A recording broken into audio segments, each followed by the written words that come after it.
자, 오늘 같이 사주 분석해 볼 명식은 정축년, 갑진월, 계사 1에 태어난 사주 명식이 되겠고요. 여기에 있는 사주 명식은 일진사주 명리학에서 공부했던 2020년 4월 20일 월요일 날 나오는 사주 명식이 되겠습니다. 경자년, 경진월, 계사 1이 되겠습니다. 자, 같은 점은 일간, 계수, 진월에 태어난 사주 명식이죠. 자, 사주로 볼 때는 일간을 보는 것이고요. 그 다음에 월령을 본다라고 말씀드렸습니다. 계수라고 하는 것은 음수에 해당이 되는 것이고 우로수와 같다라고 했습니다. 쉬운 말로 정화수 같은 맑고 깨끗한 청징함을 매우 중요시하는 물이 바로 계수인 것이고요. 이 계수라고 하는 것은 사람이 금방 먹어도 아무 탈이 없이 맑고 깨끗하고 청량감 있는 그런 물을 타는 겁니다. 그래서 청징함을 아주 좋아하기 때문에 무토라든가 기토 같은 토가 잠난한 것을 별로 좋아하지 않고 개수라고 하는 것은 항상 인성인 금이 있어서 수원이 있어 주어야지만 수원이라고 했습니다. 수원이라고 하는 것은 물의 근원을 뜻합니다. 지역도 수원이라고 하는 동네가 있죠. 그래서 물의 근원 금이 있어서 계속 수를 생해 주어야지만 어떻게 됩니까? 개수가 계속 흐르고 고여있지 않기 때문에 썩지 않을 수가 있겠죠. 물이라고 하는 것은 계속 고여있게 되면 썩게 되죠. 큰 바다 같은 것이 썩지 않는 이유는 물량 자체가 어마어마하면서도 바다라고 하는 것은 계속 움직이잖아요. 강이라고 하는 것도 계속 움직이기 때문에 흐르고 있기 때문에 썩지 않는 것인데 개수라고 하는 것은 작은 물이기 때문에 고여 있게 되면 여러분 컵에다가 저도 여기 컵에다 물을 마시고 있는데 컵에다가 물을 넣고 이거 하루 정도 놔두면 그 물 먹을 수 있어요? 못 먹어요? 전혀 건강 관계 없다 이렇게 하시는 분들은 먹을 수 있겠지만 물이라고 하는 걸 실온에 이렇게 놨으면 우리 보이지 않는 그런 세균들이 엄청 많이 생긴다라고 볼 수가 있겠죠. 개수라고 하는 것은 그만큼 맑고 깨끗함을 중시한다라고 하는 것이고 토가 많아지는 것을 결코 좋아하지 않습니다라고 하는 것은 기본적으로 알아두시면 좋겠고요. 진월이라고 하는 것이 바로 뭐예요? 토가 왕한 계절입니다. 토왕절. 그래서 개수가 진월에 태어났을 때는 토가 왕한 계절에 태어났기 때문에 일단 신경은 좀 예민한 신경 과민한 그런 사람들이 많이 있습니다. 왜냐하면 물론 이제 원령 자체 토를 가지고 있어서 그런 것이고요. 또 언제 대운이라든가 세운에서 다시 토가 많아지게 되면 개수는 작은 물이기 때문에 금방 토에 의해서 탁수가 될 수도 있겠고 아니면 토에 의해서 뭐예요? 금방 매몰돼서 흔적도 없이 사라질 수밖에 없는 그런 여건이 될 수도 있겠고 또 개수라고 하는 것은 화가 너무 왕해지면 증발돼서 또 날아가 버리죠. 그래서 개수라고 하는 사람 일간들이 대체적으로 좀 신경이 좀 예민한 사람들이 많습니다. 그래서 개수가 진월에 태어났을 때는 일간은 약하고 관성 왕하죠. 그래서 약, 왕한 그런 사주입니다. 정관이 왕하다라고 해서 좋아할 필요가 없습니다. 왜냐하면 정관이 물론 이제 바른 남편, 직장, 법률, 도덕 아주 좋은 것만 모아놓은 것이 정관이라고 하더라도 일간이 약하게 되면 그 정관을 내가 감당할 수가 없죠. 모든 것도 아무리 좋은 것도 내가 감당할 수 있고 내가 하고 싶어야 나한테 용도가 있는 것이지 옛말에 평양감사도 자기 하기 싫으면 못한다는 말이 있듯이 아무리 좋은 것도 내가 감당할 수 없으면 못하는 거예요.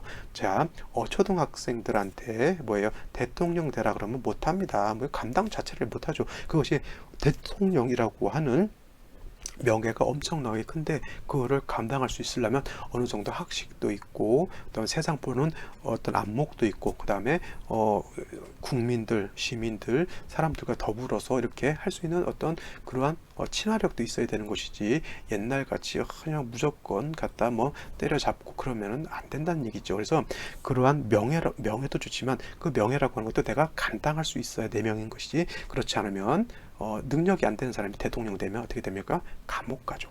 그것이 뭐예요? 안 맞는 감투를 쓰게 되면 그와 같은 일이 벌어진다라고 하는 겁니다. 관성이라고 하는 것도 관성이 왕하다라고 하는 것이 그거예요. 명예는 굉장히 큰데 신약하다라고 하는 것은 나한테 맞지 않는 감투라고 하는 겁니다. 그래서 일간이 왕해져야지만 그것이 나한테 맞는 감투가 되겠죠. 옛날에 김영삼 전 대통령 고인이 되셨죠. 어렸을 때부터 공부할 때 벼른박에 대해 써놨죠. 나는 대통령이 될 것이다. 그때는 뭐예요? 대통령이라고 하는 것이 이제 꿈은 있지만 당장 할 수 없는 그런 환경이지만 열심히 공부하고 노력하고 해서 결국은 대통령이 되잖아요. 그죠? 그런 거예요. 이제 관성이라고 하는 것은 내가 감당할 수 있어야지만 나의 명예가 된다. 이렇게 보시면 되겠고, 개수가 진월에 태어났을 때 신약하기 때문에 아까 봤던 명식 같은 경우에는 신약한 사주가 연지에서 자수를 보게 되면 자신을 합수하게 되고 경금 두 개의 경금을 얻어서 이렇게 되면 일간 자체가 약한 사주가 아니라 오히려 신왕한 사주가 됐다라고 말씀을 드렸고, 오히려 이런 경우에는 목화가 왕해지는 쪽으로 가면 발전할 수 있고, 목화가 왕해지게 되면 재물이라든가 명예를 크게 얻을 수 있는 그런 국세가 될 수 있는 사주인데, 같이 오늘 보는 사주는 좀 약간 다르죠. 자, 개수일간이 진월에 태어났어요. 그러면 똑같이 일간은 약하고 관성이 왕한 중에 연지에서도 축토를 받습니다. 개수 입장에서 진토는 정관이 되는 거고요. 개수 입장에서 축토라고 하는 것은 뭐가 됩니까? 편관이 되죠. 그래서 이거를 갖다가 어떤 분들 관살 혼잡이다라고 이렇게 보시는 분들이 있어요. 관살혼잡이라고 하는 것은 정관이라고 하는 글자, 그 다음에 칠살이라고 하는 글자가 섞여져 있다라고 하는 뜻이 관살혼잡이라고 해서 매우 부도덕하고 굉장히 부정한 것으로 보는데, 이거는 일간 자체가 매우 약하기 때문에 정관 편관이 있다고 해서 관살 혼잡으로 보면 안 되고요. 이거는 오히려 뭘로 보여요? 살중신경으로 보는 것이 더 맞습니다. 정관이라고 좋고, 이런 경우에는 칠살이라고 나쁜 것이 아니라 둘 다 나쁜 놈이죠. 그래서 이 경우에는 가장 급선무는 뭐냐면 약한 일간 자체를 도와주는 것이 가장 중요하다라고 볼 수가 있겠는데, 아까 여기 있는 사주에서는 개사일주, 제가 이 사화가 좋다 그랬습니까? 나쁘다 그랬습니까? 이거 녹마동향이라고 해서 굉장히 좋다라고 제가 표현을 했는데, 아까도 제가 이 녹마동향 할 때 개사일주는 정관과 정제가 있기 때문에 대체적으로 남자는 처덕이 있고 여자 같은 경우는 남편덕이 있다라고 보여지겠고, 그 다음에 이렇게 짜여져 있는 명식으로 봐서는 사화의 용도가 있기 때문에 그야말로 개사일주로서 남편덕 제복이 있다고 볼 수가 있고, 여자의 경우 남자의 경우 처덕과 제복이 있죠. 특히 이 사주 같은 경우 남자 경우 여자로 인해서 돈을 많이 벌 수도 있어요. 근데 반대로 이렇게 되어 있는 사주는 개수가 약하고 관살이 왕한 중에 일간이 약하죠. 근데 다시 재성이 있으면 이 재성은 나한테 도움을 줄까요, 안 줄까요? 일간이 약한데 화가 왕해지게 되면 토는 나를 극하게 되고, 화가 왕해지게 되면 수는 금방 증발돼서 날아가죠. 그러니까 개수가 더 위태한 사주. 이 사주는 남편덕 처덕이 있는 사주. 이 덕은 이거는 뭐예요? 남편덕 처덕이 좀 약한 사주, 이렇게 볼 수가 있는 겁니다. 그죠? 거기다 대고 연간의 재성, 그 다음에 뭐 상관 이렇게 토출되어 있다 하더라도 상관이 얘를 제해 주는 것은 나쁘진 않지만 상관 자체도 좀 무력한 것이 좀 문제가 되는 겁니다. 자, 그래서 이거와 같은 경우에는 생시에서라도 뭐예요?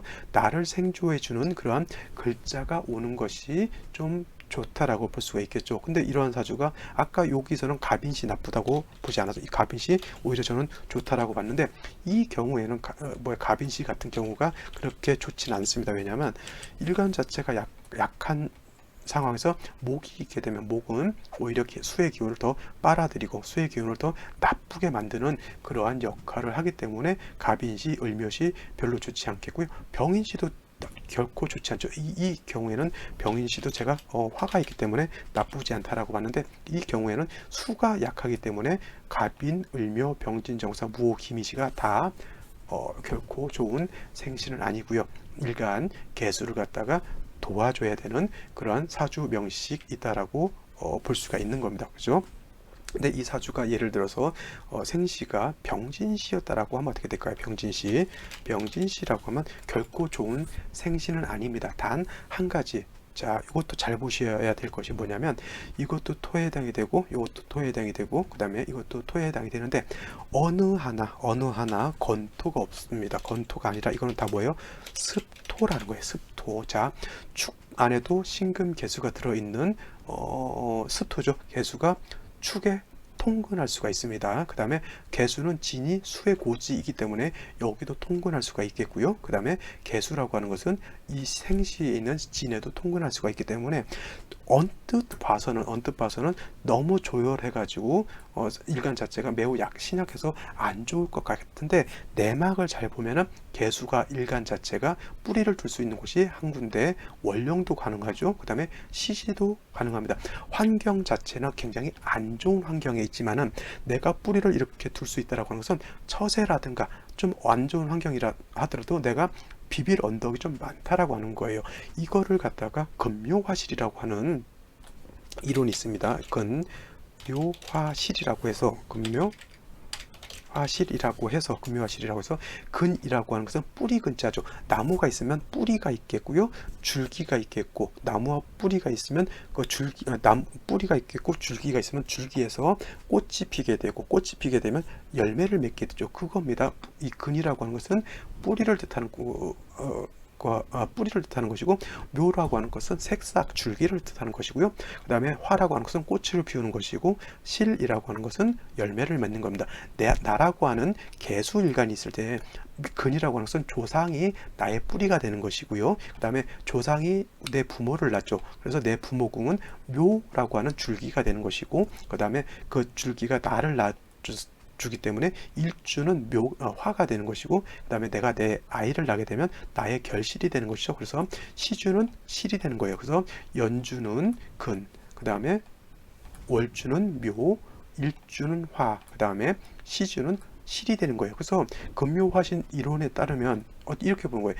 연주에 용신 희신이 있으면 초년이 좋고, 월주에 용신 희신이 있으면 중년이 좋고, 일주에 용신 희신이 있으면 장년이 좋고, 그 다음에 시주에 용신 희신이 있으면 말년이 좋다, 이렇게 보는 이론이고요. 그 다음에 금묘화신 이론은 대체적으로 15년씩 보거나 아니면 20년씩 이렇게 나눠서 봐요. 그러니까 뭐예요? 연주가 15년, 월주가 15년, 그 다음에 일주가 15년, 시주가 15년 해서 60년을 보거나, 아니면 요즘같이 오래 사는 100세 시대다 이렇게 보면은 연주를 20년, 월주 20년, 그 다음에 일주 20년, 그 다음에 시주 20년 이렇게 놓고 보기도 한다라고 하는 겁니다. 그래서 근묘화실 이론에 따라서 이제 이렇게 안배를 해가지고 연주가 용의신이 있으면 20년 동안 좋고 초년, 그 다음에 여기에 용의신이 있으면 20년 동안 중년이 좋고, 그 다음에 일주에 용의신이 있으면 장년이 20년 동안 좋고, 시주에 용의신이 있으면 뭐예요? 말년이 20년 동안 좋다, 이렇게 보는데, 반대로 연주에 흉신이 있으면 초년이 안 좋고, 월주에 흉신이 있으면 중년이 안 좋고, 일주에 흉신이 있으면 장년이 안 좋고, 그 다음에 시주에 흉신이 있으면 이거는 말년이 안 좋다, 이렇게 보는 그러한 견해입니다만, 이거를 철통같이 지키시는 분들도 있지만, 이거는 그냥 뭐예요? 참고만 하시는 것이 굉장히 좋다라고 볼 수가 있겠습니다. 왜냐하면 이거는 그냥 대운세운을 보지 않고 그냥 사주 원국만 놓고 보는 것이기 때문에 그런 것이고요. 기룡화복을 볼 때는 사주 원국과 대운을 같이 놓고 보셔야 되는 겁니다. 이 사주 같은 경우는 뭐예요? 연주에도 흉신, 월주에도 흉신, 일주 사화 이 사주는 흉신이죠. 그 다음에 시주에도 병화진, 또 이거 흉신, 물론 이제 뭐 통근할 수 있는 것으로 봐서 이제 뭐 길신이다 이렇게 놓고 볼 수도 있겠지만, 이 전체가 뭐야? 개수가 간신히 통근하는 것이지 이 연월 일시가 다 좋은 글자는 아니란 얘기죠. 그러면 이 사주는 평생도록 고생하고 힘들게 살아야 되는 겁니다. 근데 이 사주는 그렇지는 않았어요. 왜냐하면 이 사주 원국 자체가 재성과 토가 많아서 고생을 했지만, 자, 원국 자체 대운에서 놓고 봤을 때는 여기까지만 고생을 하는 거예요. 그죠? 그 이후로는 대운은 지지를 놓고 중시 보기 때문에 이 이후로는 그래도 좀 평탄한 이제 인생을 살게 되는 것이기 때문에, 이렇게 근묘화신으로서 연월 시주를 보는 것이 아니라 항상 뭐예요? 대운의 흐름을 보는 것이 중요하다. 초년에 고생을 많이 하셨을 겁니다. 왜냐하면 화토가 왕에서 흉신이 가득한 사주 원국 중에서 대운에서 또 계속 화토운으로 왔기 때문에 문제가 되는데, 이 사주가 형편이 좋아지는 그런 때는 언제냐면 40세 들어오면서부터는 물론 이제 무토가 천간에 무토기토가 온다 하더라도 대운은 뭘 중시 본다? 지지를 중시 본다. 어떤 분들은 또 대운을 천간 5년, 지지 5년 나눠서 보시는 분들도 있는데 대운은 천간 지지를 같이 보는 것이 더 타당하다라고 볼 수가 있는 겁니다. 그래서 금묘화실보다는 기룡을 볼 때는 대운을 살피는 것이 더 중요하다. 이 사주 같은 경우가 어떤 분들 이렇게 볼 수가 있어요. 관성이 하나, 두 개, 사중무태도 있고 그 다음에 진중토가 있죠. 이거 어떤 분들 사주 볼 때 이혼할 팔자다라고 볼 수도 있겠고요. 남자를 많이 만나는 사주다라고도 볼 수가 있겠습니다. 하지만 그렇지 않아요. 이 사주 대체적으로 일간약과 관살의 왕에서 굉장히 나쁜 남자를 만나서 남자 때문에 고생할 것 같은데 오히려 착한 사람, 굉장히 좋은 사람을 만났습니다. 물론 이제 작용 자체가 계사일주가 농마독양이라고 해서 좋은 남편을 만났다 이렇게 볼 수도 있겠지만 원래 전체적인 구세로 놓고 봤을 때 이혼도 많이 하게 되고 남자를 많이 만날 팔자로 보이지만은 사주 원국 자체가 물론 이제 초년에 결혼했으면 좀 힘들었을 거예요. 환경은 초년부터 고생을 많이 한 팔자, 굉장히 가난하게 태어났고 굉장히 불우한 성장기를 만난 사주였지만은 결혼하면서부터 오히려 남자를 맞아서 결혼하면서부터 오히려 서서히 좋아진 그런 사주이다라고 볼 수가 있는 겁니다. 그래서 너무 금묘화실이라고 하는 그러한 이론에 너무 치우치지 마시고요. 그냥 원래 원칙적으로 사주 원국이라고 하는 것을 대운에 비춰서 대운이 좋으면 그때는 좋을 수가 있는 거고 아무리 초년이 어렵다 하더라도 대운이 초년에 좋으면 좋은 것이고요. 말년이 이렇게 안 좋은 글자가 있다 하더라도 말년으로 이렇게 좋을 수 있어요. 그러니까 너무 금묘화실 이론에 너무 치우치지 말아야 한다라고 하는 것이 제 지론에 제가 강조하고 싶은 것이고요. 그 다음에 또 뭘 강조하고 싶으냐면은 너무 관성이 너무 많다고 해서 너무 이혼 많이 한다 이렇게 단편적으로 이렇게 보시는 것은 좀 문제가 있다 이렇게 볼 수가 있겠습니다. 자, 한 가지 이제 이 사주는 여기 무신대운 들어오면서부터는 좀 좋았지만은 경술대운 때는 좀 좋지 않아요. 왜냐하면 경금 자체는 인성이기 때문에 괜찮은 글자에 해당이 되지만 대운은 뭘 중시 본다? 지지를 중시 본다. 그래서 이 경술대운 때 이 술토가 들어오게 되면 진술상충이 되기 때문에 이때는 관살이 다시 많아지는 그런 단점이 있겠고 경술대운 중 무진대운 때는 관살이 많아지게 되면 수가 파극이 되죠. 그래서 이분도 이때 자궁, 암을 이렇게 얻어가지고 수술을 한 그런 이력은 있다 이렇게 보면 되겠습니다. 그래서 오늘 같은 경우는 좀 특이하게 제가 금묘화실에 대해서 한번 설명을 드렸는데 금묘화실 이론을 모르는 것보단 아는 것도 좋지만 그냥 대운을 보지 않고 금묘화실만 놓고 좋다 나쁘다 기룡을 보는 것은 결코 좋은 것은 아니다 이렇게 생각하면 되겠습니다. 자, 오늘 여기까지 설명을 드리고요. 저는 내일 또 찾아뵙도록 하겠습니다. 공부하시느라고 고생 많이 하셨습니다. 감사합니다.